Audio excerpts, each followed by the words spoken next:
అందరికీ తెలియకూడదు, నీకు మాత్రమే చెవులో చెప్తాను. ఇస్తాను నేను అంటే ఆది కాండంలో ఆ ముద్ర దాచబడింది.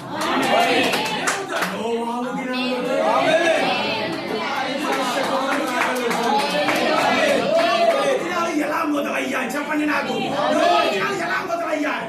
దేవుడు ప్రవక్తకు వచ్చాడు, దేవుడు ప్రవక్తకు వచ్చాడు, అదే ప్రారంభం. ఈ కాలంలో ఏం జరుగుతుంది? దేవుడు ప్రవక్త అదే ప్రారంభం. 120 సంవత్సరాలు బోధించుకుంటూనే వెళ్ళాడు ఆ 7వ ముద్రను. ఏడవ ముద్ర మీకు అర్థమైనప్పుడు, నేను అప్పుడు బోధించినప్పుడు మీ కళ్ళు తెరవబడతా. చరిత్ర అర్థమవుతోంది. ఇప్పుడు మాత్రం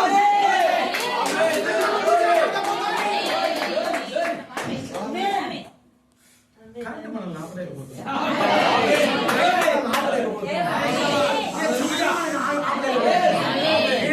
ఏది సమస్య? ఏది మర్మం? ఏది మర్మం? వాక్యమయ్యా. మీకు ఇప్పుడే అర్థమవుతున్నది. 7వ ముద్ర అక్కడనే కావాలి అంటే